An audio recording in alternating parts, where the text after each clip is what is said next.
Right, good evening everyone. Welcome to this meeting of Brickhill Parish Council, and I'll start by taking apologies for absence. Everyone I know is Anne-Marie. Okay.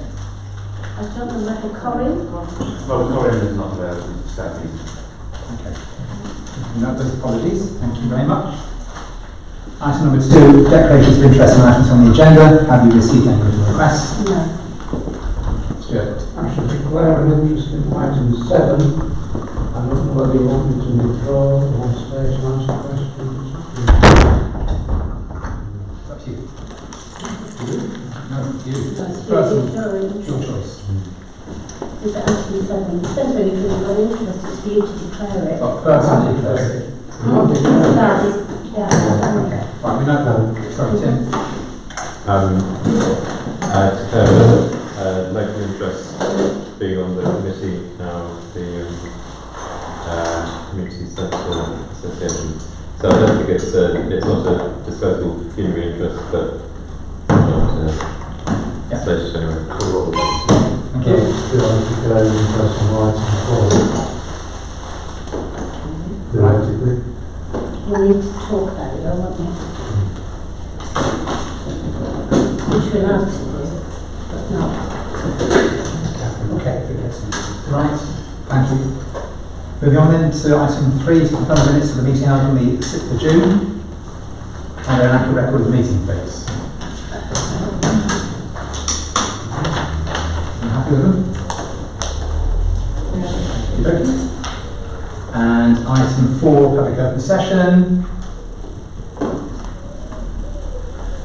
Nothing from the 2 members of the public who are here for other reasons. Okay, nothing. Okay, and then moving on to item 5, to consider co-option to fill. We have 2 vacancies in the South and West Ward and reaction. And as Sue has circulated the details from the 3 applicants for the 2 vacancies, from Morris Johns, Stuart Ryan and Alistair Grant. So that's in the supporting notes, which hopefully you can see. And just to be clear, it's up to the council to choose whether to co-opt anyone or no one. If that makes sense. You don't have to co-opt, but typically there's, it's a good practice for me to say if you have got a vacancy, you have to have a very good reason for not filling it. After an election, if there is vacancy and somebody stands for that vacancy, you must choose that person. When it's straight after election, okay, I'm not like this that. is not where you've had a Okay. Alright, well, I sit corrected. Right, so we've got 3 files supplied by candidates, and we've got 2 of the candidates here this evening. We've got Morris Johns and Alistair Grant. Nothing, we've not heard from Sue, actually, take it. Well, she did say in there she's coming. After she sent me the email, I did invite her to come. Right. I don't know if the 2 gentlemen over here want to say anything extra to your submission. I've written down everything there. Well, yeah, I'm happy to say something. I mean, my feeling really was that as somebody that supported the creation of the council in the first place, by voting for it, and seeing that there was a space or a lack of resource, I didn't want the council then struggling for either not doing something or struggling to get something achieved just because of lack of effort, essentially. So that's why I'm putting myself forward to say, if you're struggling or there's things that need doing, I'm here. You know, you're not alone, kind of thing. And that was really my gist of it. Yeah. I'm not here to make a political career. I'm here to help out. That's basically it. Thank you, Mr. Right. Questions? If anybody in the council have any questions for the candidates, it is an option to ask questions if you wanted to. Not compulsory. So if not, I'm going to move on to. Sorry, who is indicating? Tim, were you? It's okay. No, I'm not. Thank you. Thank you. Right, I'm going to move on to voting. So you have got a piece of paper. would suggest that the candidates leave while you do that. even though they want to see what's been No, done? no, they'll see the vote counted, but it's up to you. Oh, I think okay. I think the clerk really So, thinks- Catherine, we need to get a bit of paper, Catherine. Right. And then, okay, I'm going to ask Pass that I want round. the two of you to leave the room for a moment while we do the voting, and we'll call you back in and let you know what the results are. That's okay. So you've got just put two names, or up to two names. You don't have to put two, one or two. I would put you in. Stephen's okay, they're not involved. Morris and Alistair, wasn't it? Yeah, well, Yes, they're on the way, yeah.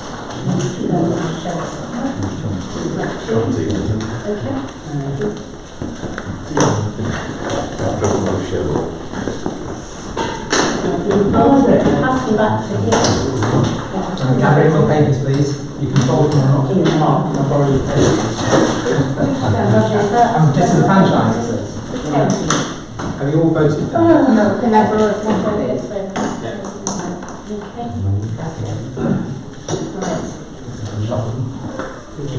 We should have in total. I've got everybody. Two more over here. So currently I have got 1, 2, 3, 4, 5, 6, 7. Right, 8. 8, 9. Right, yes, thank you.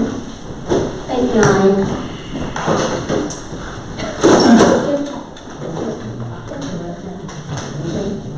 Okay, so I've got 1, 2, 3, 4, 11. Is that different? 2, 4, 11.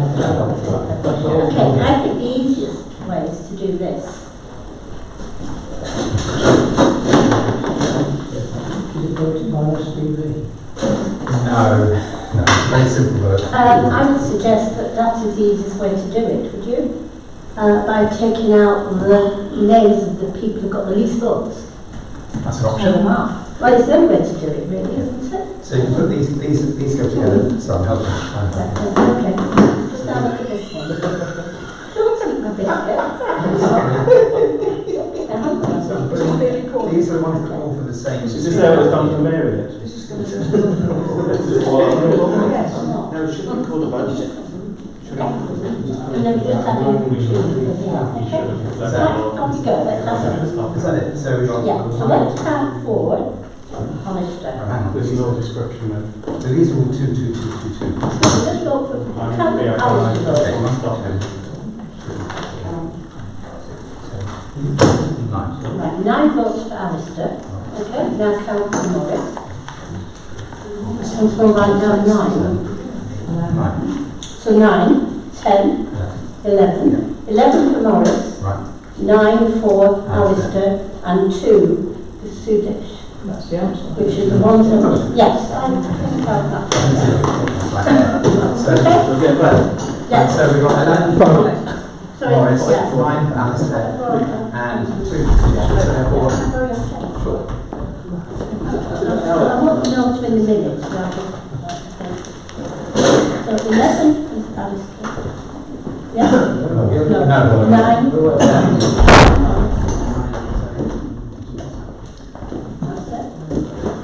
Right, okay. So we've voted and counted the votes, and the results are that you two gentlemen are elected as co-operative parish councillors to Brickhill Parish Council. So congratulations and thank you very much. Now your next trick is to try and find somewhere to sit. You're welcome to join at the end or down here, wherever you want. Or another table. Well, They want to squeeze it. you want to go on the end there, and I've got the end up there. Is that all right? I think that these are sets of papers which obviously you wouldn't see them. Can you complete the declarations as well? Lois knows how to do it. Can you pass those down to Lois?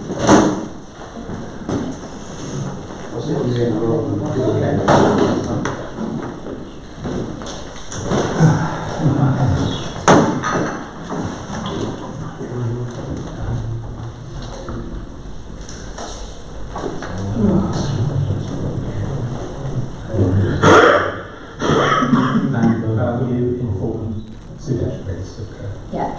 She's not here. Right, thank you very much. So we're going to move on to item 6, financial matters. Going to keep moving on and we'll sort of explain this as we go on. Sounds good. Or later. Yeah. So first of all, we want to approve the bank reconciliations and any accounts of payment that may be circulated. Can we approve those, please? Everyone happy? Thank you. Item 6.2, whether to decide whether to renew the contract with LCPAS, really the DPO service. And Sue's commented on that in her supporting documentation. And Sue suggested maybe we continue but at the lower level, 150 quid. I think possibly for this next year and then see how it goes, really. We have to draw, we have to do anything with them over the past year in any way. Oh, no.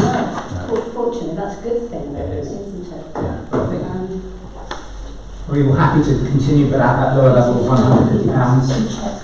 Yeah. Okay. Everyone okay? Thank you very much. Mm-hmm. And then next item, 6.3, to review the annual insurance and agree to renew. And we've got 3 quotes that are, again, through supporting documentation with a recommended, this is a recommendation coming through from Cayman Company. So Cayman Company are the brokers. They go to 3 insurance companies with our requirements and then they get quotes in. So what I've simply circulated you is the 3 quotes. Not the details of them, I've just simply circulated you the value, the cost of charge, because they all are reporting the same thing. And therefore the recommendation from Cayman Company was to go with Inspire. Okay. Now the other issue is, do you go for the 3-year long-term agreement? My suggestion would be to go for that, because yes, it brings it down a little bit, but actually insurance costs never come down. They only ever go up, is my experience with premiums. Yeah. So, and once you've got with a company, it's often a good idea to stick Yeah. them for a while. So are we happy then to go for the quote from Inspire and go for the 3-year binding long-term agreement? So we don't have to bother to renew. We may add to it if we need to. Are we happy with that? Sorry, Mark. Sorry. If we go for the 3-year, is there any cost to modify it if we've got new assets to add or? Yeah, what that is as your current quote stands, that is what you've got in there, it will not change. So the charge won't change. But if you add to it, then there's a possibility it will. Is there a service charge associated No. with the addition? No. No. I've never experienced one either in the past with companies who just simply quote you a pro rata price. What's in there, we never know, do we? As we know with other things we've quoted for, they simply say it costs you £25 extra. We don't know whether that includes, generally speaking. We've got to notify you if there's an additional charge Yes. from modification of the policy. I've never seen one. Okay. Are we moving on to terms of reference for financing and budget? So we're happy with Inspire and a 3-year long-term agreement. I'll go to the next one. Okay, so the next one, 6.4, to agree terms of reference to the Finance and Personal Advisory Group, and that's been circulated as a separate document, 1-pager. We've had them before. Well, we have, but I've searched quite hard to try and find one. So what I did is a very basic one. So I did one that simply identifies the fact that the finance you meet once a year, but you can meet more if you need to. So you meet November, December to sort out a draft budget consideration, and that you meet once a year to appraise me. And other occasions with regard to personnel, again, we know we've done that recently, you will meet as needed. At the end of the day, the terms of reference are not set in stone, you can change them at any time, so it's better to have quite a basic set, at least that gets you, I think, through. Right. Is everyone happy with the terms of reference? Any amendments required? If I need to too complicated. Okay, we agree with that? Thank you very much. Item 7, to consider approval for replacement of the boiler in the Brickhill Community Centre. Sue circulated the 3 sort of quotes which we received, which took a lot of effort to actually get them in the first place. Tim very kindly sent round a bit of a analysis of the three. Yeah. And basically, this Tim's email was sent out on the 2nd of July. You show that we've got the 3 quotes, one from Christie, one from Aquatech, and one from RC French. They are all for different, 2 of them for different manufacturers of boiler, and one, and then of different wattages as well, or kilowattages. And just to remind councillors, the reason why we're doing this is because the current boiler is not so much the efficiency is the issue, it's the fact that it's basically the parts are becoming impossible to replace, and there is a risk that at any point it could decide to pack up, and then we're faced with a major issue of not being able to heat the community centre during the winter. Like at the minute, the boiler is obviously switched off, and basically, it's a great. If we can do it now, it would be ideal to get it done before the autumn, before it has to be started to be heated again. Tim, do you want to talk about what you've emailed about? Yeah, I mean, I can't claim to be a boiler expert. All I did was read the quotes. I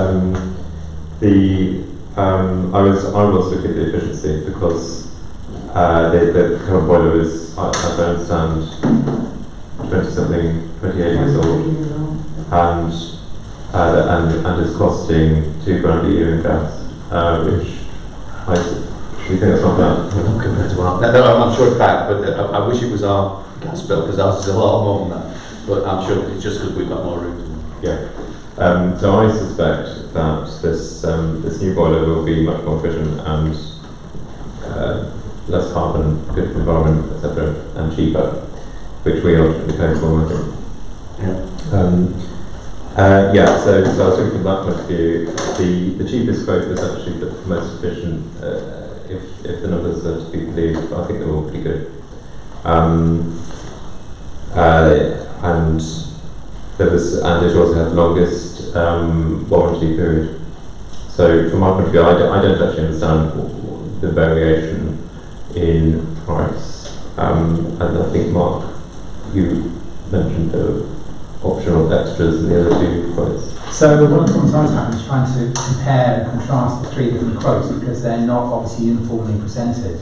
And there may be some items that are in the 2nd and 3rd quotes that are not actually referenced in the 1st quote.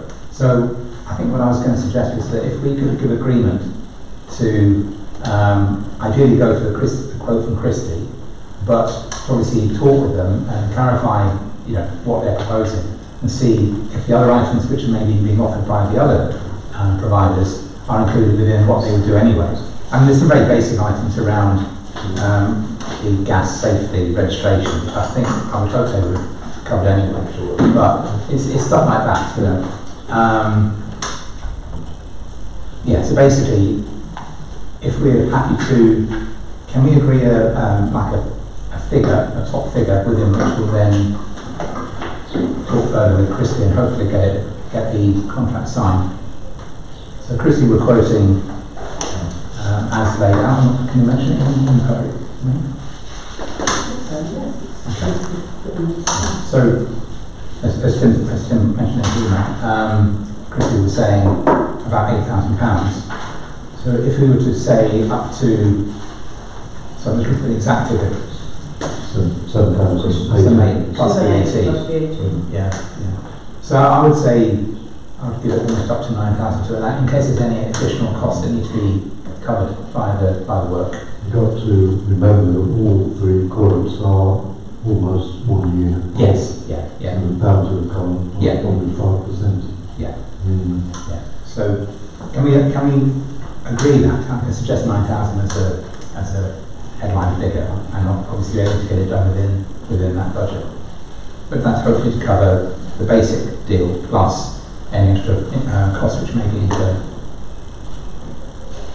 with a view of getting the work done before the autumn starts. So Chairman, is it you or is it Councillor who's going to discuss with Christie the exact details of the boiler, because I can't say I'm terribly knowledgeable. I can drop you an email with the points which I would like to. But I think it'd be better just to speak to me direct, because otherwise they'll send me an email and a lot of plumbing companies would rather talk to you about the issue than deal with it. Okay, I'll send them an email. We're sure there's a revised requirement for equipment, surely, and that'd be done in writing, wouldn't it? Yeah, I'm not asking to actually, I don't think I'm asking an extra thing. I'm simply seeking clarification whether they will do the other items or not as part of their standard works. Okay, right. It could just be the way they've expressed their proposal. So is everyone happy with that proposal? We can go up to 9,000 costs with a view of getting the work done hopefully before the autumn. Everyone happy? Yes. I believe. Right. Thank you. Moving on to item 8 then, to receive an update on Woodlands Park and brief further action. And Chris has circulated a report again. Chris, thank you for that. Yes, we've had some commitment to do the pruning on the trees that we were concerned about last month's meeting. The dog bins have been emptied, those have been identified, and they're on a regular, at least 2 months route for the bins, so hopefully we don't going around that loop again. We'll change it to 2 months. So what, 2 months to do? What do you mean? Sorry. So each bin will be visited and emptied if necessary, at least as frequently as every 2 months. We've had to raise this 7 times in the last 18 months. The problem is the bins in question aren't on the roadside, or the curbside, they are in the park areas, so they're easy to miss, they're difficult to lift. Most reports, they're emptied twice a week, aren't they, at least? They are. So it's just sort of people doing it, or how does it work?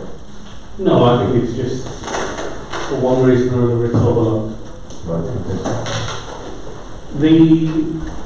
We've had some conversations, I think we've all had some conversations about yellow lines. I've had one request to extend the yellow lines effectively adjacent the BT box, second T junction. There's a particular resident that is concerned about a vehicle that was displaced by the lines from the flats. They're very sensibly parking further out, but now it's causing somebody else a perceived issue.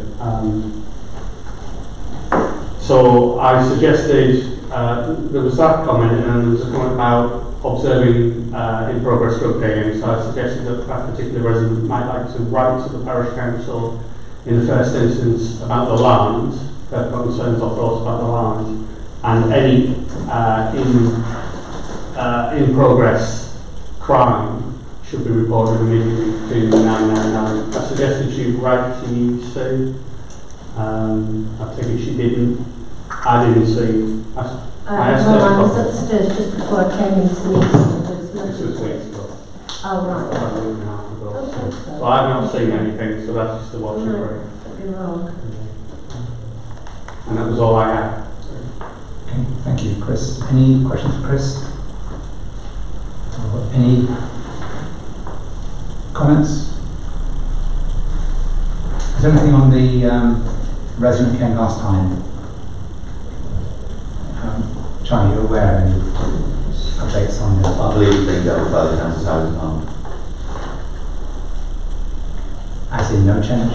Or as in? Well, as Chris said at the last meeting, the residents had indicated what they wanted in terms of the provision. The parish council voted to agree that. So I don't expect that the housing department will make any changes to what's already in place. The question was whether it was lawful. If it's not lawful, then the council would have to seek to produce another TRO to make it lawful, if it wasn't lawful. Does that make sense? Yes, absolutely. Thank you. Okay, thank you, Charlie. Right, if anybody else move on to the next item. Thank you. Item number 9, to receive a report from Borough Councillors. We've had reports from both sets of Borough Councillors, thank you for that. Steve, do you want to talk to the report? Well, particularly, I'm nothing to add to that really. The two issues I would raise. One, there's an HMO consultation starting, which I think is worth looking at, because we've got one particularly egregious example in 141 Ashmead Road, which is a house of multiple occupation, and at any given time there are 4 or 5 vehicles attached to that house in one of the little small cul-de-sacs off the Ashmead Road, which are not designed to have 5 houses, 5 cars plus per property. And the HMOs don't need planning permission, subject only to 1 or 2 caveats being lodged by the council. There's very little we can do to stop them. And it would be worth, I think, considering a response on the part of the parish council to ensure that consideration is given, because you can have individual local policies which govern, and having them, the main problem is perceived in having ghettos full of HMOs with just that category of housing, and that's causing problems in certain areas, and with landlords quite unscrupulously filling them up. But equally, the pepper potting of estates where the parking and everything else is not available.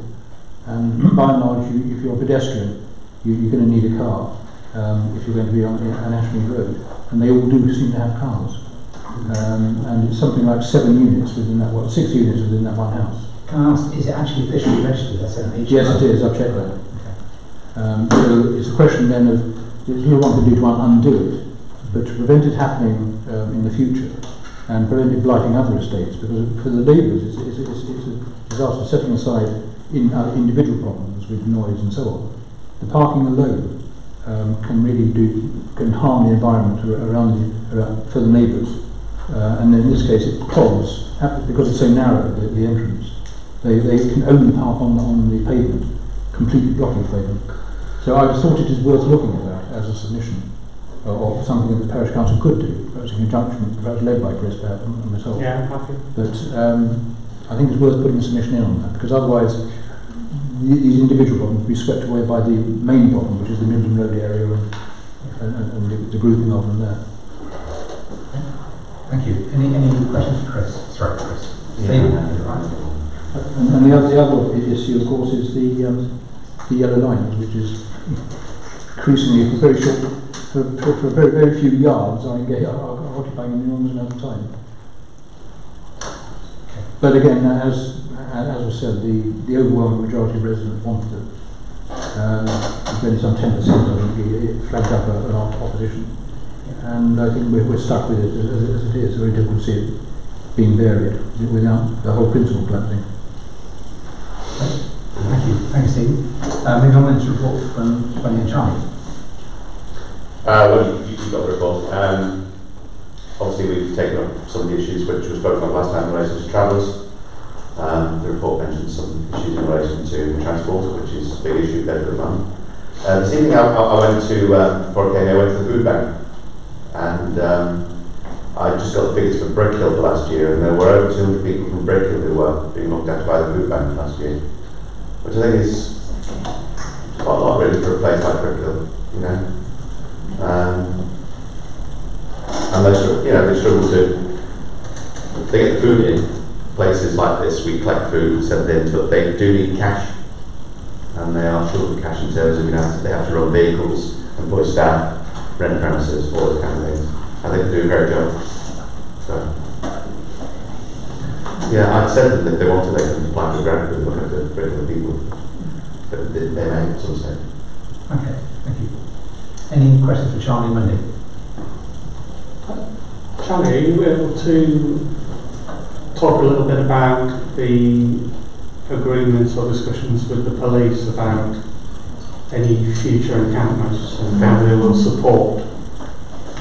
So I spoke to Lieutenant Boyle and went through his policy, which says that they will take action where we have 6 vehicles on primary land, which is in accordance with their Section 61 powers. He was not around when the policy was drawn up. When the policy was drawn up, that was my understanding of it, that was how it was to be enacted, and the discussion lay around, I think as Tim mentioned at the last meeting, what was defined as primary land. so that if it was parkland with swings and what have you, that was primary land and the police would use their powers. His interpretation of it is that it will not simply be primary land, it will be primary land which is also affected by other antisocial behaviour, which to me rather makes the definition of primary land redundant, because the whole point of primary land is you don't have to have your backs, that's it. You've got 6 vehicles on primary land, let's move them off. There doesn't have to be any aggravating factors. So we're now in a discussion because he believes that the interpretation of the Act it does not allow him to move it off, and we think that it does. So I've taken legal advice, and he's going away to take his legal advice. My legal advice says primary land, 6 vehicles, yeah, fine. Any land you can move it off with 6 vehicles, but the primary land we would expect to have straight away. So that's where the discussion is lying at the moment. Okay. But it is being taken very seriously, and we are looking at all kinds of things that we might or might not be able to do. It's complicated by the fact that High Court injunctions are being challenged across the country. We've got High Court injunctions out in Bedford on certain pieces of land. We'd like to extend that, but there is a case that's going through which is challenging the whole principle of High Court injunctions against unnamed persons. So all that needs to be resolved. Is that clear?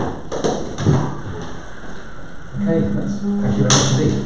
Move on to item 10. Receive an update and with any further action regarding that's really the same item. It's about the recent encounter from Foster's Brow. Should I go on about the CCTV? Is that a bit? Yes. I met with Danny Hendrickson to look at the Scout Hut, to look at the allotments, and while we were at it, we looked at the green space that the encampment had been on, to see if there was an option of anything covering that area from what might go in near the Scout Hut at Foster's Brow.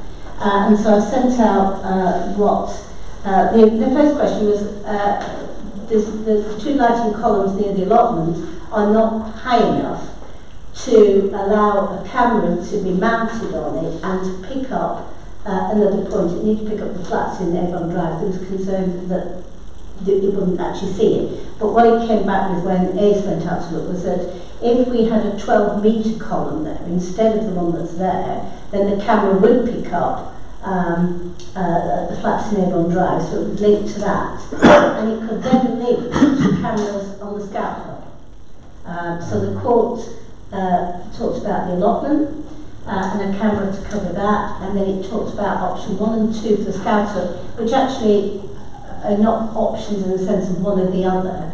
They are part and parcel of the same thing. They are just different aspects of the camera.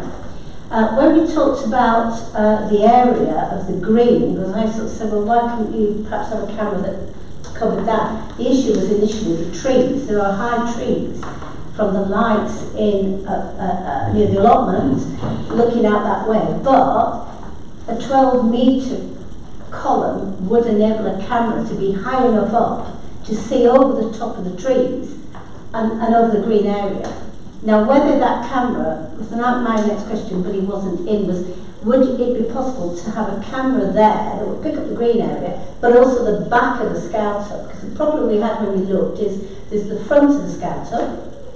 Well, the entrance is on the side, isn't it? But the entrance to the metal container is on the green area at the back. So no camera on the Scout Hut could pick up both the entrance and the back area. That's what he said. So you need 2. One on the column on Foster's Brow looking at the entrance of Scout Hut, if you think it's at the side, and then another one actually on the lights at the back of the Scout Hut. There's a sort of a set of floodlights at the back, and that would then pick up anybody approaching and going near the entrance to the steel container. When I was up there on the day of the incident, the door they had open was on the end near the steel container. So a camera at that end took all that up. That's the door they had open. Right, but the way when we use the Scout Hut, the way we use it is that side entrance. You know, where the car park is for the allotments for going there. You really would want to cover both. So that's what he suggested. And he said that, of course, we'd have to pay for a column. And I did go to Simon Lighting and ask him for a quote. I nipped upstairs when I came in tonight, and he'd come back with a quote. So he said if you were to replace that column, which I think the parish council would have to pay for at the end of the day, because although you could then hand that over to the borough, you wouldn't want responsibility for it, but hand it to the borough, it said cost £378.36, which was a lot less than I thought it was going to be. I thought it was going to be £1,000. Perhaps it's rather like the other quote we're going to come to, and I've got it wrong. It's cost of jointing. And then he said we position it next to your column and joint it, and the joint between the existing column and the new column will be £150. So really you're looking at about £600, aren't you, to do that. Yeah. So that's what he's come back with. So that's something to think about. I know there's been issues, we know there's issues with the allotments of people breaking in. We've had the ballway cut again, so we managed to get that done. People have climbed over there and they've cut the barbed wire at the back. I've been sending out a few emails from residents who've had issues with people on the allotments. So it's all there to be thought round, really. I did speak for security area, and the post I've got on there isn't high enough for the step up. No, I think that's a problem because it's quite high up there. And they do pick up problems on the industrial estate, but there's been no court cases such as report the police and the police turn up to. There was no response. And of course I did check, what you can't do is get the cameras for the scout park without the other camera, because those cameras will have to link to the camera that we talk about to the allotment. The other comment you made is that because of the height of that, it would effectively become a mast, so you would be able to link up to other cameras in Brickhill that couldn't link up to the flats as currently holds. So that's there for you to think about, really. We could use a mast on the telephone, mobile phone pole, because that's quite high, isn't it? I don't know. Well, I suppose so, but we approach Ace and we approach Danny because they are the expert quotation. So I suspect if there was an alternative, he'd say what that was. It's probably easier to keep it going via the street lighting. Just link to the in terms of relationships with different organisations. So the only other thing it might be worth asking is to consider is that looks like a very capable camera in terms of its zoom, and we'll get the problem again that it can zoom further than the IR illumination can illuminate. Are we concerned about Curly Crescent? I'm concerned about not being able to get enough IR light into the furthest extent of the zoom. And whether or not IR illuminators, if you can find some way to mount them and power them, they're like a floodlight. They're not an expensive thing in of themselves. It might be worth considering asking whether it would be worth flooding the area generally from multiple angles with IR illumination, just to make picking up things in the dark easier. And it would be infrared. Of course, the camera. Infrared illumination, yeah, that would be part of it. I did ask that question. Chris is saying that not just on the camera itself, but elsewhere to get the okay. boost the levels of IR elsewhere in the site. The trouble is we're talking slightly in generally because we don't have a plan in front of us here to illustrate where all these things would fit. And it is a complex site because of the nature of the trees and the geography. Well, it isn't. It isn't. It's only a complicated site if you haven't got a column high enough to go over the top of the trees. And I did talk to him about whether we couldn't ask the borough to take the tops off some of those trees, because it is very secluded around there, and certainly around the back of the scout lodge is terribly secluded, isn't it? And is there a need for it to be quite so secluded, really? It's very overgrown at that as well. Yeah, it just encourages people to go around and... Could we vote on it and get it done? Yeah. Well, so what do you want done? We want this pole, this very large pole, which will allow communication to take place, so that we can protect our green from these people who turn up and churn it up and do on steep blacks. At the minute, much as I agree, the camera we're talking about is not going to face the green. The camera, this camera, will be over the allotment area. Well, it's a start, isn't it? But it's a start, but then the next thing is to tag on another Exactly. £2,700 and put one the other way. Yeah, exactly. And then you cover all of it. Yeah, we do both. That's a good idea. Yeah. I'm second Catherine's proposal. Say that. I get a Sorry, call Catherine, can you say that again? I said why don't they do both, because in terms of cost of cleanup and cost to the kids and everything else that we've had to support has cost us more than £4,000, which it will cost us to do. Put the cameras there in terms of the safety. Would it be cheaper to get them done together than having done separately? Well, we're only going to get, I'm not going to hold my breath, I think we get 7% discount. But it's better than nothing, isn't it? As I say. Charge the clerk to get this done for us, Chair. So in the quotation from the ACE, there's 3 different quotes provided. There's one for allotments at 2,745. There's scout option 1, 1,000. Scout option 2, 500. What Sue said, where you have to do. The option 1 and 2 is not one or the other. So by option 1, you mean allotments and scout option 1. No, option 1, allotments, is the camera for the allotment. Yeah, so that's option 1, and option 2 is scout option 1. No, well, yeah. So 3 cameras. Camera 1, allotments. Yeah. Camera 2, it will be on the same column as that we're talking about, and then the second one will be on the sort of lights at the back, with some spotlight type thing, at the back of the scout hut, looking slightly towards Just the right here. I think it's the bottom one, cheeky one. Basically,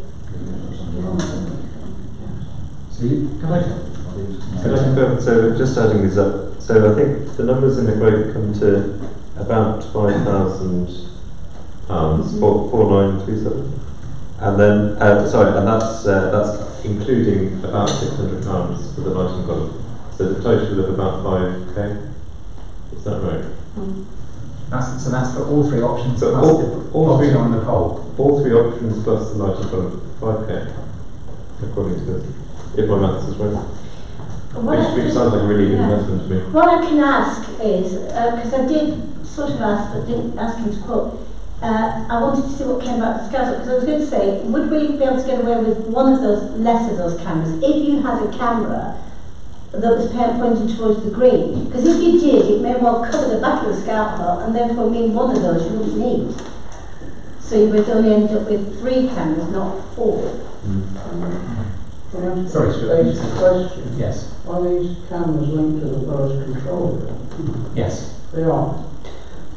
Next question is, are these cameras, what's the word, movable? Visible. So the one that's over the allotment is swivel and zoom. The allotment one is, certainly at least one of the scout ones is fixed, because you want to swivel. Can they not No, not 360 degrees. That's not 360 degrees. No, because they don't go literally round. They'd have to be around the whole pole, wouldn't they?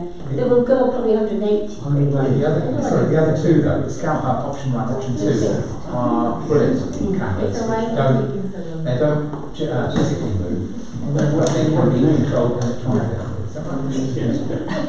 Yeah, so what I'm saying is you could perhaps get rid of one of those, but he would have to tell you that. Can I empower the clerk, Chair, to go ahead and make this decision for us in conjunction with the camera people on site, and then we can move on? There will of course be maintenance charges, but that will be an ongoing one, won't it? So we're going to give authorities spend up to. Do you want to add a bit more? Just add it. Right, you're saying about 5. It's about a bit more in case we need elimination. Yeah, we need to do more. Additional elimination. Let's do £7,000 and we can change with it. Because compared to what we paid out in terms of cleanup and everything else, not just this time around. Yeah. So I'll ask him that. The other thing I did ask him about was whether you can alarm. Because some of those cameras you can put an alarm on if anybody tried to tamper with them. Especially I was thinking the ones heading towards the fixed bullet ones, heading towards the scouts. The last thing you want somebody to do is to try and sort of tamper with them. And you can have an alarm that do make a noise. So the ones that they recommend, if the feed goes dark, they would be notified. Yes. So if somebody tampers with it and the video feed stops, Yeah, and there's an why alarm don't we goes go off. to Borough would know? Yeah, an alarm goes off as well there. That may well deter anybody who might be thinking they're going to tamper with it. So that's By the what's time it's too late to take that. Well, yeah, but I think it must be before you get to a point where you even probably touching it would set that alarm off. I don't know. Who knows? Okay. So shall I So go we agreed on 7. I think we said 7k there, and we'll have a bit of a clarification about what the actual options are going to be, what the final solution. Everyone happy with that? And we're hopefully we're going to save some blackcurrants because of this, because it'll stop us feeding blackcurrants. And gooseberries. Right. Next item, number 11, to consider funding additional defibrillators in Brickhill and reaction again. Tim has sent round an email about talking about defibrillators. Yes, You did. so okay. Right. So yes, defibrillators. It occurred to me. I was just happened to be looking up defibrillator information as you do, and noticed that there were no publicly accessible AEDs within Brickhill. Now that's not to say there aren't those. Yes, there are some in the buildings. I understand as well that Tesco on Brickhill Drive recently acquired one, and then got shut.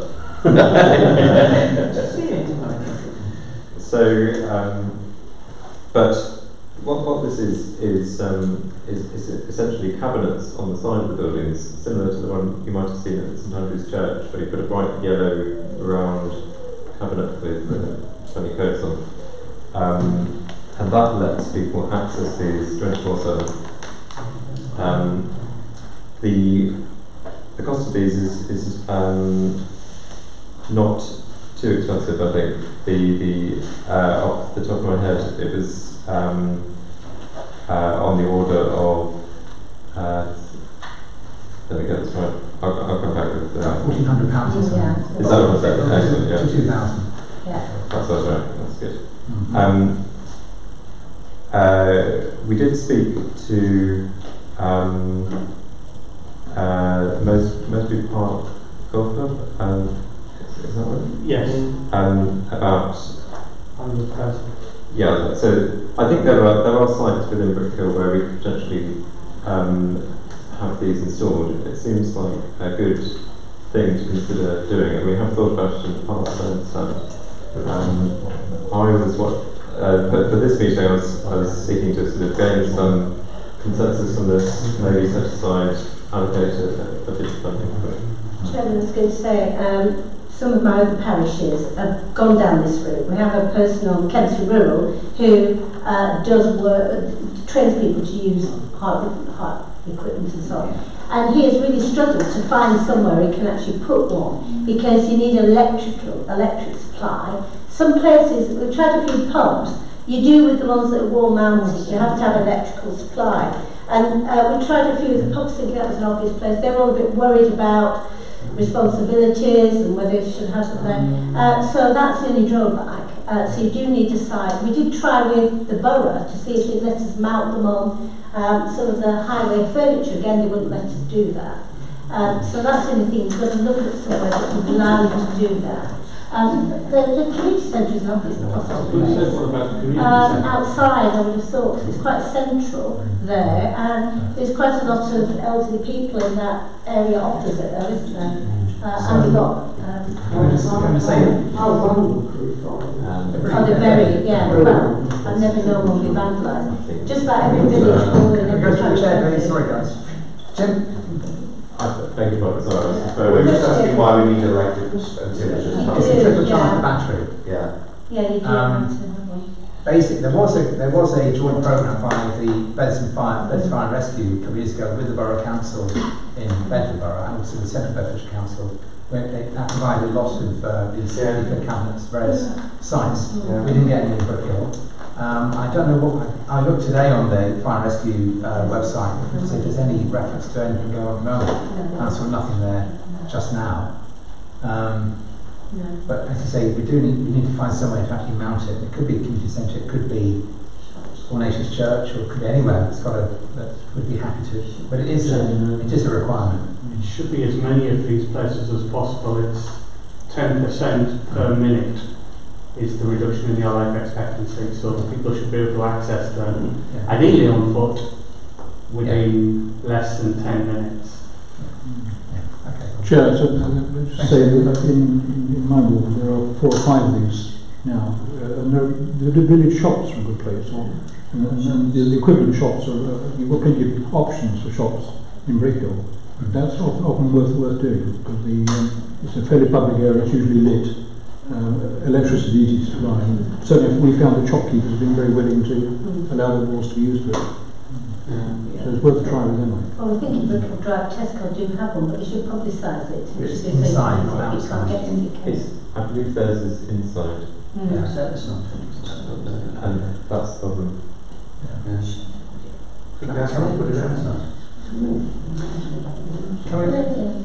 Can we make some inquiries about, just find out what's going on, through the fire and rescue people for a start?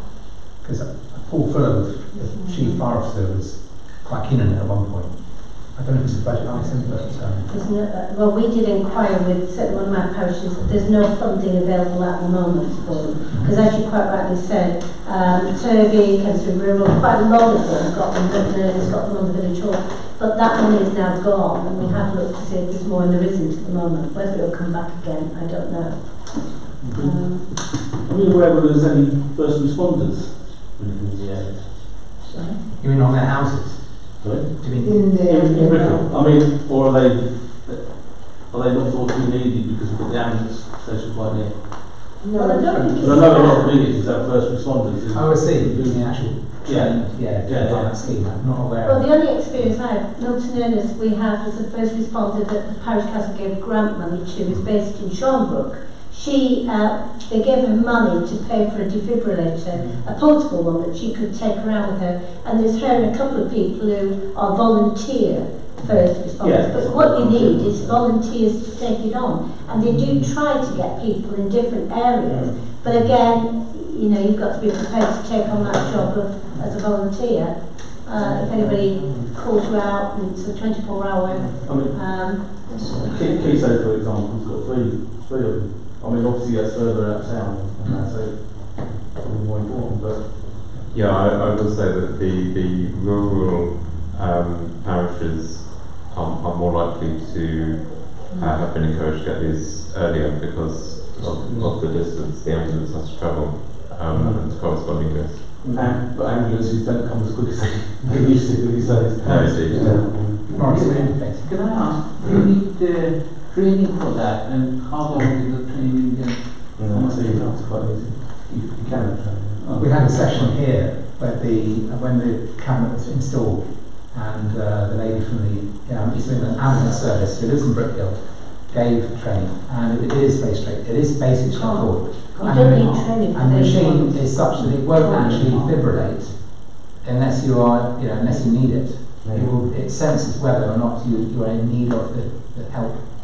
Certainly the yellow ones you don't need any training for, because once you get into it, it tells Yeah, you. all you need to know is where the pads go, really. Well, It talks you through. It talks you through it. And you can't shock someone unless you Unless they need it. It specifically says it checks for the heart rhythm, and if it's not, it will say not.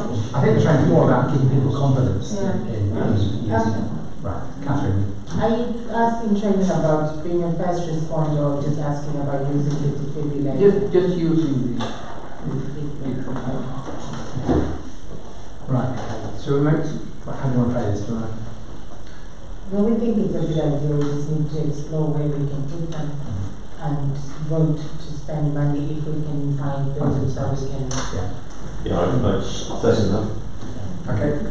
So shall we make inquiries and hopefully come back with, once we find some sites, we can see what we can do about So getting who's going to find the sites then? Because what you don't want to, is everybody asking about the same place? So the unit that is here, is it inside? Yeah. Would St Mark's consider a joint venture with the parish council perhaps to look at locating it outside so it's accessible and about? It has been used by outside people. No, no. We wanted And to it's use all came down. It's a different design. Yeah, we will have it. We want to have it. Yeah, of course. You're saying probably put it outside. Yeah. Is that what you're saying? Yes. Maybe not that one, it's maybe not convertible to an outside one, but there's obviously the cost of the running costs and things like that. I think it would be beneficial if we led by example, really. The running costs are negligible. No, we don't It's want to only do that. powering a battery. Okay. So, By the same token, the Tesco's one as well could be moved out. yeah, good question. Right, so Sue's making a good point. Who's going to approach these different premises? I think some councils can divvy that up between themselves. Maybe people just volunteer where they're going to go rather than you all Yeah. end up asking the same people the same Okay. question. So, Would you repeat that? so Sue's making a good point about we have to agree who's going to approach the different premises. Okay. So we don't want to all approach the same place and not approach certain other places. So let's agree amongst ourselves how we're going to do that. I think someone's got a surgery on a Saturday. I'm not sure even where we are. Is it? We can go to shops at that, whatever place we're at. Yeah. This Saturday. Sorry, I was just talking to John. I mean, the shop owners don't own the buildings. No, they don't. But they pay for electricity. Who pays the electricity for the lights above the parades? How much is it? Probably the Borough Council, I would have thought. Because it seems to me that there might be an opportunity there to connect to an electricity supply at the parades. No, but Ben's Borough wouldn't allow us to attach them to the existing highway scheme. I'm sure not about electricity. It's probably just some. I'll have to find out. There's probably some reason why it fall off or something. I don't know. We have to check. I would have thought if St Mark's were willing to have one here, that would cover a big area here, wouldn't it, of people. If we're willing to have one. Maybe the changing room at Ashby Road, or Anthony's Court, somewhere around there. He was talking about the floor at one point a couple of years ago. Okay, can we just formally agree that we're going to explore it, we're going to try and find some sites, and then we'll work out how we're going to approach those different places, including talking to the Borough Council about the shopping parades which they own. The cost of the power is about £3 to £10 per annum, apparently. I'll say that. I'm going for something. It's more building modification, isn't it? To get the power Find a from the suitable inside site. to the outside. It's Okay. getting So you're going to investigate sites and come back, okay? Okay, thank you. Will you investigate the sites? We will. You all are. We will. You all go and Right, we'll move on to item 12. Yes. To review the impact of previous action and bring any further action needed to coordinate safe and considerate car use, cycling and walking in Brickhill. And the previous action, this refers back to the issues raised by Trevor Wall at the previous meeting, at the last meeting. And he's asking for, he would like to see an article in Brickhill News to feature the need for considerate cycling. He's highlighted the danger of cyclists using pavements and in particular travelling at speed. And then Peter has circulated 2 responses or comments from the cycle campaign for North Bedfordshire. One on cycling and one on driving. Do you want to talk about in terms of motorists in Brickhill, we've tried quite a few things over the years, and we're one of the best wards in fact for having 20 mile an hour zones. There's hardly any residential roads now which haven't been covered.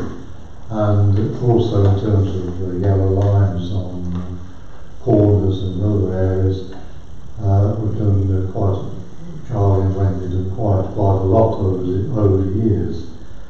But unfortunately, quite a lot of motorists don't obey either the speed limits or the parking regulations, and it's those 2 aspects which I think cause a lot of people to feel that they're not safe and they cycle on illegally on the pavements.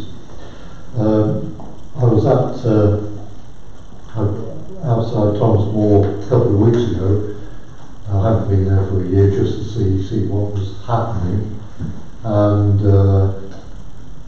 legally there were 6 cars in Ashmead Road, 6 cars in Morrison Road, which seemed to be parked okay, but there were 6 cars illegally parked near the junction with Kent Rise on Tyne Crescent, and probably a similar number in Kent Rise itself. Yeah, and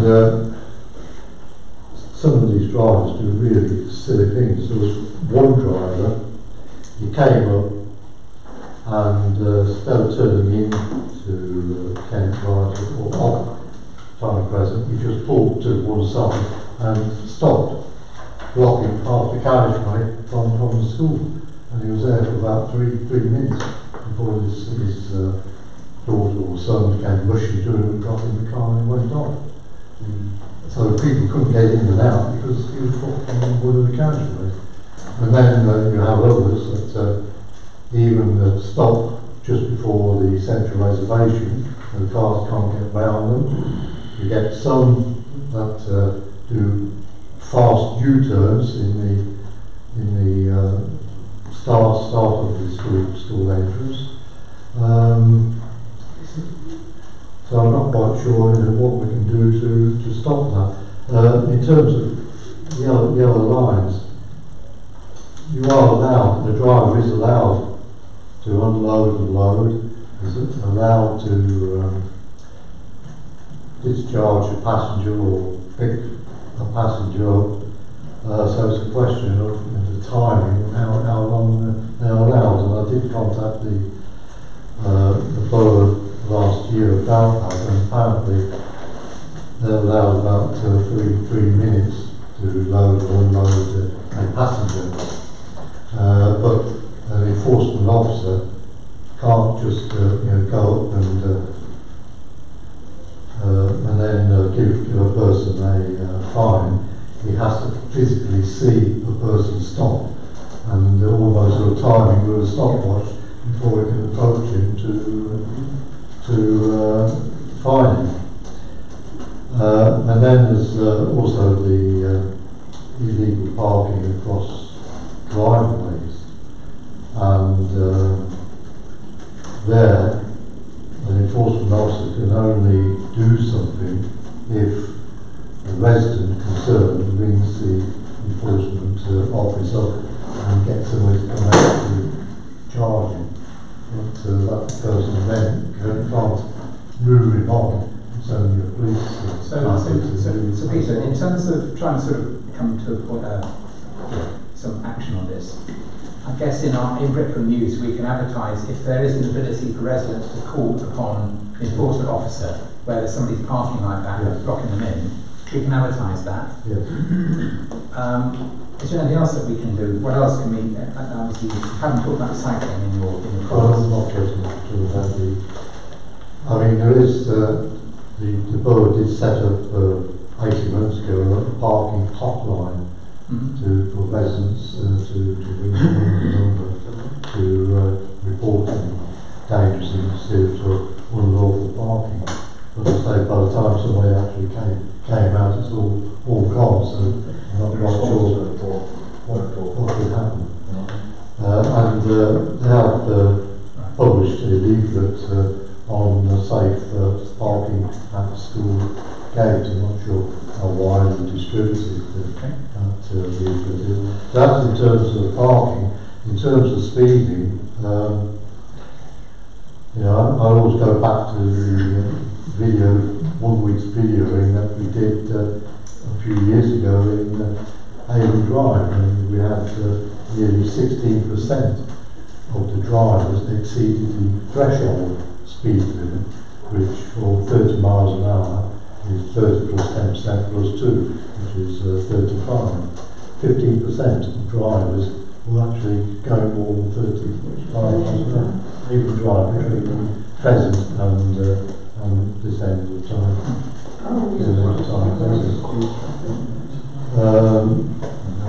So, and every time I cycle or walk down Brickhill Drive, I see our indicator going almost 50, 60, about 70% of cars, buses, lorries always trigger that light. So there is definite speeding, you know, on Brickhill Drive. So the only thing I can think of, you know, unfortunately, we've got to put in more average speed cameras to try and, you know, get people to obey the law. If we put them in for a few months, get a few hundred people fined, and then possibly they'll learn a lesson and we can move to somewhere else. We nearly got a motion to last parish council, didn't we? Yes, That's yes. So, speeding and firing, that's you know, one reason why there's a lot of cycling on the pavements. And it's not just children, it's middle-aged people and even old people.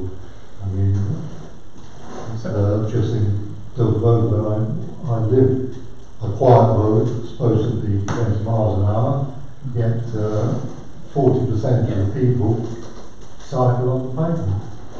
So Wendy's indicating. Yes, I mean, I agree with what Peter's saying. Joanne and I at our NJC Salary Scales so often asked, what are we going to do about speeding? At the end of the day, it's down to you and I as a driver. There's nothing going to stop it unless we can have cameras. Cameras are too expensive. And I don't accept this cycling on the pavement because there's cars parked. It's now, if you look, you can drive along a road, there's no cars in it, but people are cycling on the pavement. It's a habit now that cyclists are doing. And it's not Brickhill. Speed at which you cycle as It's well. a speed maybe, but it's not Brickhill, it's not Bedfordshire, it's nationwide. It's up on the street, it's everywhere. But you can catch them there. Yeah. But I don't accept It's cultural it's change, very you've got difficult. to try and encourage It's down to the individual. Can I ask, was the meeting at St Thomas Mall, did that go ahead on the Yes, it did, 16th? yes. We weren't informed. We didn't know about it. I just sent an email to Sue to tell I didn't know everybody. about it. We didn't know about it. Because we were going to the Did one you that see was. that? Probably sure must have known because I've been to send something out. Oh, that's disappointing because we didn't know about it. The one we were going to was cancelled. Yeah. And we The never party had was a date. cancelled, yes. So the school don't know, tell us. No, Well, I've well, asked the school to tell us directly. yeah. Well, I mean, I wasn't asked, I just got it in my diary, so I contacted them and they said, no, it's been cancelled. You asked them. There's a meeting, there's a governor's meeting or something, but okay, we'll have it 24 hours before. And she said, I'll put it on the website so everybody knows. And how many people look at Thomas More website every day? No. So I sent it out to Sue, asking her to publicise. So was there anything said at the meeting about cycle safety, cycle training? No, it wasn't. There's no good putting dates on a website. If you want people at a meeting, you send an invitation. I don't sit and look at a website, every website there is. Find out anything. So I'm just wondering how we can, to bring this to a conclusion, we've had a Could Peter write something for the Brickhill News about just to encourage people not to cycle on it? That's the only thing that will satisfy Trevor, because I'd always like to see that he's encourage people not to do it. I'm not saying it will work, but what else do you do? Right, Tim. So I think Trevor's particular issues are around time present, because when he was speaking last month, he was I believe his wife was doing in October one meeting. Yeah, that was why he was so animated. I'm just looking. I've got in front of me the cycle map around time present, and it's just this is going to be should be down here. Would there be any value in asking for a cycle path, a cycle track on time present? Or is that out of question? Or at least a portion of time present that goes past the schools? Or is this something that's been considered previously? Some paint on the road? Yes, there isn't a cycle route to Thomas More School, and the road would be too narrow for cycle lanes. There's also comments being made recently saying that those cycle lanes don't actually help cyclists have been saying that, cycling campaigners have been saying that. Yes, well, I mean, a typical example is in London. London have these, what are called, blue ones. The first wave that they had, they put half a dozen big long routes, and they weren't very popular, and several dozen people got killed within the first year or so, particularly females being squashed by lorries and so forth. So they had to have a rethink, and have now gone on to protected routes. I don't know if you've been along the embankment from Westminster, all along there, they have a protected two-way cycleway with curb, and there's been a phenomenal increase in cyclists since these protected lane routes have been put in, and slowly all the junctions, which is where most of the accidents occur, are being cycle-proofed, so that nobody can really have an accident with a motor vehicle. But this is more expensive. You need a lot of land to do this. Okay, so can we sum up then? Can we include an article in the newsletter? If you can think of some appropriate words to. It doesn't need to be hugely long, does it? Because the deadline is Friday, we have not a lot of information for it at the moment. Well, the deadline was Richard Friday, but Monday, because I'm not in tomorrow, so you could perhaps put something together. If you give me an idea how much space you want, I can allocate. Sorry, Maurice. Can I ask, if these cyclists don't have cycling on the road, obviously they're frightened of the cars. Could we think about maybe sharing the footpaths between the cyclists and the pedestrians? There are some places where they share. So I was going to say Mountain High, it's coming down to Tished, and I've certainly walked that in the past and nearly been well over because they just ignore it. But they just seem to go the other way. They don't seem to worry, so it doesn't seem to me to make quite sense. It's appropriate in some places, but not necessarily everywhere. Okay. Right, can we move on to the next item, if that's okay? So, going back to cyclists and what we discussed before on cameras, can you tell me the difference nowadays between a fixed camera and average speed camera? In what terms? Well, there are legal definitions, and who can sue what, and who can be sued, and who can be done, and who can't be done, depending on whether it's an average camera or a fixed camera. Is that not so?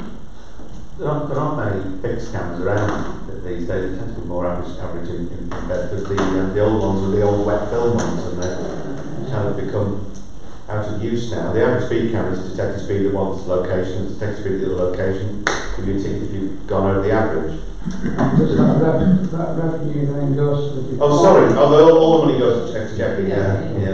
Whereas the fixed one goes to the borough. No. Oh, I wish. Oh, I wish.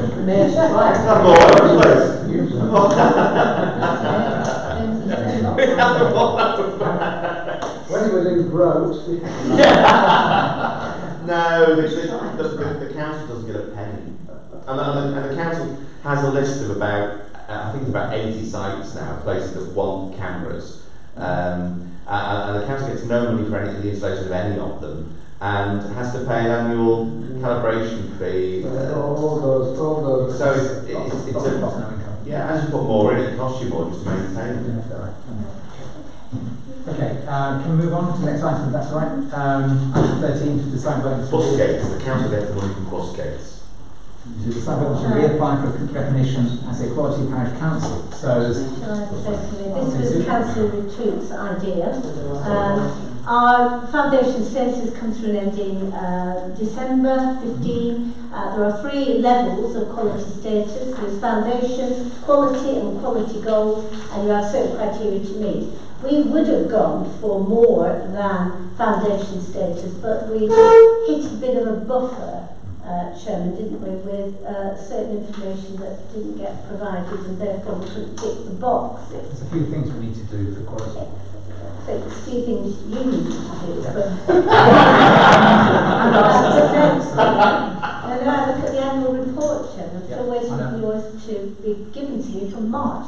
That was a box we had to tick, which is a really easy box to tick, but we couldn't. So I think I'm happy to go for foundation again. I'm happy to go for quality gold, but it will require councillors around this table to look at the criteria and be prepared to do the things that are needed to meet those things. Because there's not things I can do, the things you have to do. So I was going to suggest that we actually redo our foundation and then look at those extra criteria that are required for quality. It is a step-by-step process you've got to go through. Well, we've reached the first step 4 years ago. Well, actually, to be clear, I mean, if you look at... We've just accepted it, I think we've got to vote now. Tim's going to help me reach quality goals. Is he?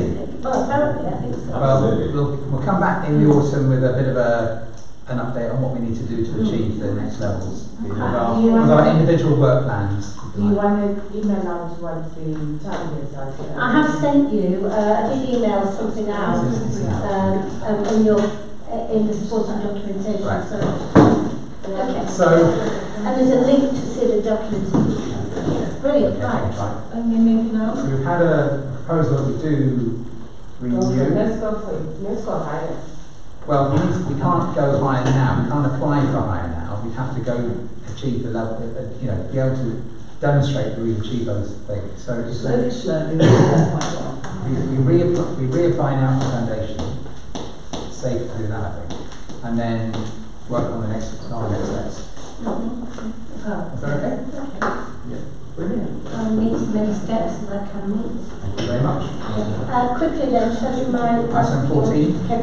Just remind you, the Gathering Green is on Saturday, and it's quite a good idea to on occasion to show your faces just for different parts of it. There's nothing to collect this time, Chris, you did help me, so I've got everything in the car at the time, and I'm just taking, I'm going to buy some things tomorrow, so I'm just going to buy them, keep them in the car, take them. So I'm not getting things delivered here, we have to move them again. So that's it, it's just really... So what time do you need help? Well, it's really just, particularly beginning and end. Beginning, there's not much to do really, it's putting the bunting up, because I know the site layout, so I know where people are going. It's really that, and then, as I say, ending where we're collecting rubbish and getting things So what off. time would you like to set? Well, for those people who can get there early, I would say about 9:30. Yeah, we've got surgery at 10. Yeah, so just in the What time's it officially open? Well, it opens at 11, but vehicle movements end at 10:30. So there'll be vehicles moving on to site up to then. The marquee is up the night before, we should be doing it tomorrow, so that's when the bunting goes. We've got surgery at 10, and then I've got a meeting at Borough Councillors, and then I'll come back. Well, certainly Lynn Seymour's coming to help set up. I bet Peachy's in it down early, don't you? No more than about 3 people at that time. That's all right. I'll pack out chairman. Packing up time, what time is it? Packing up time really is 3 o'clock onwards. So that's when we tend to really want to check the field, check for rubbish and whatever else, and just get everything off the site. Yeah. Okay. That's more of an issue So, than beginning. if a few people want to turn up at the end, that would be helpful. Yeah, so if you turn about 2:45, then we're really starting to pack away. Yeah. We don't have, at one upon a time, it was really hard work because we used to bring tables from the community centre. So that used to be a physical job, but now we get them delivered with the marquee company. So all it's a case of doing is perhaps moving a couple of trestle tables for the face painting people. So there's not a great deal of movement. Did we put the marquees up on Friday last time? You're not putting them up. No, I don't know. No, they put up on Friday. well, certainly our marquee And there was no damage, because one time we did it. Oh yeah, but that's when you had the big messy church one, wasn't it? Our own marquee, we put it up the night before. Yeah. An event, and it just got damaged. I just wondered, but I suppose they cover the insurance on that one. Yeah, they do. We're not held responsible. No, the company bring their marquee and they have insurance for it. Brand new marquee. Check. And we've got CCTV, of course, now, which we didn't have for Waverley Green before. Yeah, it doesn't do the whole time. Okay. Anything else on Gathering Green? And that's it. Where things under control. Thank you. We didn't do any cases. No, no competitions. That's is on the outstanding items. We need people who want to do that to volunteer to take that on. Competitions. Item 15 then, to review the list of outstanding matters and agree any further action. Anything to say on that one? Well, we're back to the lift pit. Right. Well, not really going into it all again. We employed a company, Cook, to do the lift ceiling. Cost of just under £6,000. This is the community centre. This is the community centre. The lift pit has water in it, and it's affected by the water table. If the water table rises, the water comes in, and we've got to deal with it. I know that it's been mentioned we've got a pot for £250 that would solve it. That, according to the Zurich inspector, surveyor who comes from the insurance company, that isn't a solution for that particular lift where it is. You need to try and get it sealed, which may or may not work, but we have to try it. £6,000 for that. Autism, the lift company, originally quoted, and we accepted it £1,000, just under. There were issues about a mix-up about dates, and the end of the story is that Otis turned up, the lift company didn't, and as a result we ended up with a bill for the lift company to cover the cost. Cooks have said that's the lift company that are doing the sealant, they will knock £1,000 off their bill to cover the Otis costs that were incurred. Of course, then we go back to Autism have now said, oh, we made a really serious blunder, that actually we only quoted them to attend at the beginning, and again when the lift needed to be put back into service. In fact, we need to be present whilst the lift company are on site. And so now the price has gone from £1,000 to £3,000. So I've gone back and said, could you break that down? And he said that's 16 hours. I worked that out at about £185 an hour we're having to pay. The problem we've got is I think we're over a barrel because Otis are the company who service the lift on a quarterly basis. So if we tried to go to another company and say, could you quote to come and do this, I think we're going to fall foul of Otis should anything go wrong with that procedure, unfortunately. So I'm not sure what we'll do with that. But I did say at the meeting earlier, I think we should look to get other quotes for another company to service that lift. I've talked to the Borough, I've talked to Zurich, neither have said we must have Otis. I thought it might have been an issue to do with the fact that the Borough own the building and Otis are a big company and therefore we had to use them. But I don't think it is. So one possibility, I've talked to Wendy about getting possibly a quote from the company who service the lift here, and establish exactly how often that lift needs servicing. Does it need to be done 4 times a year, or does it need to be done twice, or what? Mine's twice. So, as I understand, the reason why we can't use a pump in this way that we suggested is because of potential contamination. So that's why we couldn't, because that's what I was looking at initially. But essentially, I think we just have to get the job done, because the concern is, if it isn't done, then the water can get into the fabric of the concrete and basically over time will deteriorate the lift. So that's why we really have to go forward with it. And then we can separately look at the question of an alternative maintenance company. How much water are we actually talking about? Well, I don't know, they've actually been in the water. You can't see it because it's in the tip. It's in the base, so you can't see it. And when the lift company come to do the services, and they obviously raise the lift and pin it, and then they go into the lift shaft. It's when they're down there that you can see the water. So, Chris, you want to? Well, I was going to suggest that perhaps it would be cheaper to get somebody else to do the repair and then immediately service it. But they do the companies. Cook do nothing. They don't do anything to do with lift servicing. Okay. Cook simply seal lift pits. That is their job. So they do. That's why we have to have Otis in to do the isolating of the lift and the work to do with making sure the lift is clear and secure and whatever else they do, scaffold it.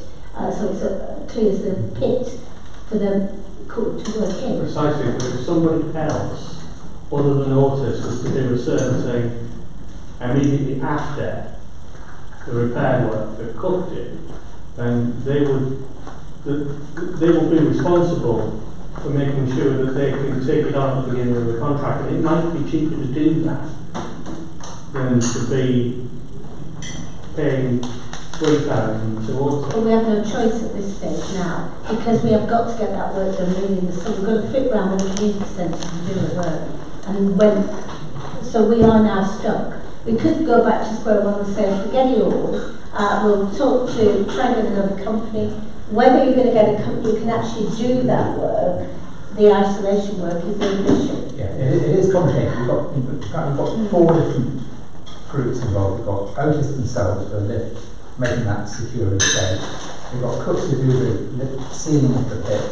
We've got the alarm company to make it to them to turn the alarm off, etc. And then obviously we've got the community centre itself. We've got to try and work with all the different hirers to make sure that they're all aware and cancelled, rescheduled or whatever. So it's like it's trying to get all these cats, ducks in a row. Cats in a row. Cats and ducks in a row.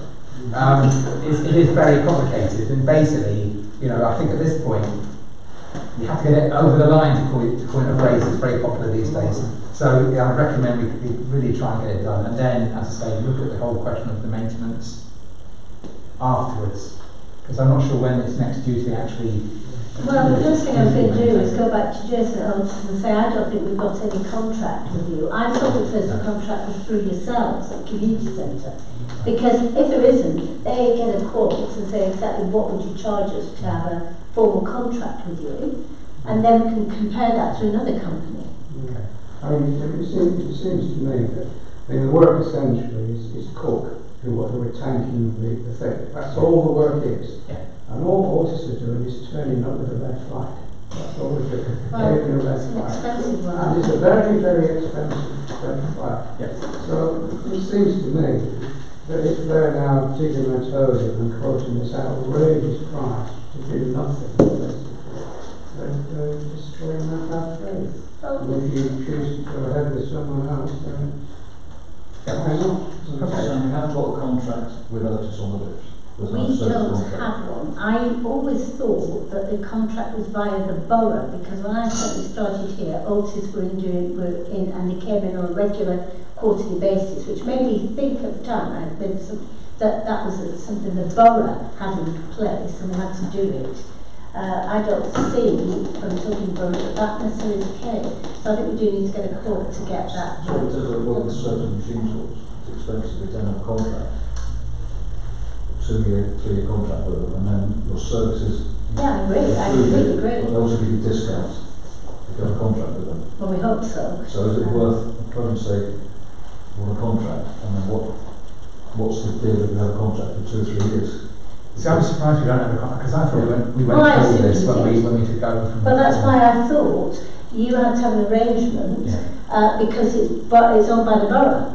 And I thought perhaps there was some arrangement through the borough that obviously are the company that has to have to do the service of the lift, or it was done through a community. But they charge up, they're invoicing us for the work all the time. It may be that Otis had the overall contract with the borough.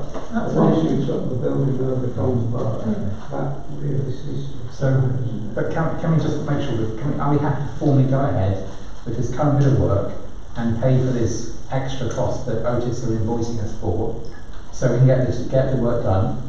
Is everyone happy with that? It's got to be done. Yeah, good. And then can we then separately look at the whole question of what's the maintenance of that lift, and can we get it done by a reputable company in a different way potentially? So, everyone happy with that? Very happy, it's 9 o'clock. Okay. Anything else? No, thank you. I've enough, that's plenty. Okay. Can I just mention, just to highlight, Sue forwarded on copies of the Bugle, Bedfordshire Bugle, and there is some training stuff mentioned. There's a course 18th of July in Old Warden. The one that was earlier this week was sold out, as the line booked up. That's been primarily for new councillors, I think. If anyone's interested in that, please do go ahead and book it. If they said to me, I can book through Tracy at the. And the costs are covered by the Parish Council training. Yeah, 18th of July. 18th of July, Old Warden. I need to check how many places are, but if people actually just let me know. And the other thing they're highlighting in here was around the AGM on 20th of October, and whether we want to submit any motions to the debate, which have to be put in by the 11th of September. So every year they have one or maybe two motions to discuss at the AGM, and it's anything that's relevant, topical for town and parish councils in the county. So you can think about that, come back in September for the September meeting if you want to.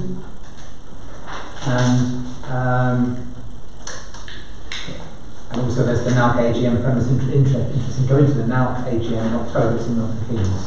We've never had anybody go to an AGM of the National Association of Local Councils. And look, it's interesting, I'm interested, but I need to double check with my daughter's dance competition in my class with that. Okay.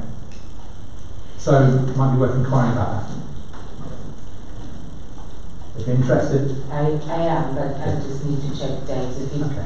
It's a Sunday and a Monday, isn't it?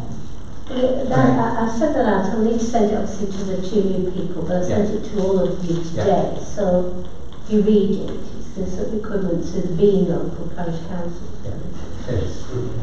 The last thing, everyone would have received also the email that Sue sent out from Assistant Chief Constable. Oh, sorry, it came from Rachel Glendenning, but it was quoting the Assistant Chief Constable Jackie Sevier, which is around the outcome from the so-called Operation Mocha,